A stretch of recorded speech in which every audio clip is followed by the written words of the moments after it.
Hello bachcho, let's read this question. So this question says a rocket burns 0.4 kg of fuel per second and eject out uh, has a velocity of 8 kilometre पर second. जो eject gases हैं उनकी velocity दे के गए थे 8 kilometre पर second, ठीक है। Calculate the force exerted by the ejected gas on the rocket. Rocket पर देखिए जो आपकी इजेक्टेड गैस है वो कितना फोर्स लगेगी वो आपको बताना है। इसके करस्पॉन्डिंग आपको फोर ऑप्शंस गिवन है। तो चलिए बच्चों, इस क्वेश्चन का की कॉन्सेप्ट आप क्या लिख सकते हैं। The key concept of this question, आपको इजेक्टेड फोर्स यहाँ पर बताना है, ठीक है। Force exerted by the ejected gases, ठीक है। तो बच्चों देखिए, ये आपकी रॉकेट वाली प्रॉब्लम है, ये आपकी वेरिएबल मास सिस्टम की प्रॉब्लम है, ठीक है। क्या है? वेरिएबल मास सिस्टम, ठीक है। देखिए बच्चों, रॉकेट प्रॉब्लम लिख सकते हैं, इसका कॉन्सेप्ट की कॉन्सेप्ट या फिर न्यूटन सेकंड लॉ का एप्लीकेशन भी है, ठीक है। न्यूटन सेकंड लॉ देखिए आपको बताती है, जब आपका फोर्स होता है वो किसके इक्वल होता है? Rate of change of momentum के, यानी कि delta P divided by delta T के इक्वल, ठीक है। अब बच्चों देखिए, रॉकेट के अंदर मेनली होता है क्या? रॉकेट के अंदर मेनली आपका फ्यूल होता है। क्या होता है? आपका फ्यूल होता है, ठीक है। जब फ्यूल आपका क्या होता है? बर्न होता है, तभी उसके कारण क्या होती है? गैसेस इजेक्ट होती है।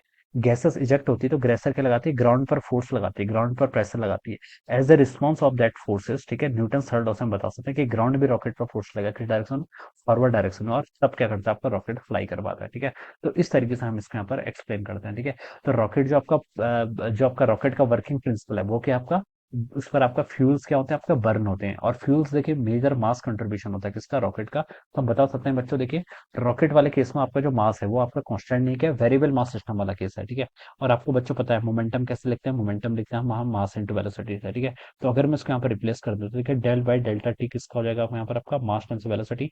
मास तो बच्चों आपका यहाँ पर वेरी कर रहा है तो वेलोसिटी कांस्टेंट है, ठीक है।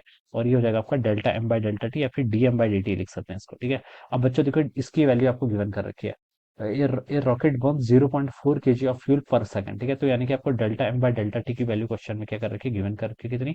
0.4 केजी पर सेकंड के ऊपर, ठीक है। तो इसको आप यहाँ पर पुट कर लीजिए, ठीक है। और वेलोसिटी देखिए आपको गिवन कर रखी है कितनी? जो फ्यूल्स की वेलोसिटी वो कितनी आ रही है? 8 किलोमीटर पर सेकंड। तो इसका मीटर में कन्वर्ट कर लेते हैं, 8 इंटू 10⁻³ क्या? मीटर पर सेकंड, ये आ जाएगी इसकी वेलोसिटी, ठीक है। अब बच्चों बस आपको यहाँ पर क्या बताना था? फोर्स बताना था, तो फोर्स की वैल्यू आप कैलकुलेट कर लीजिए, क्या हो जाएगा?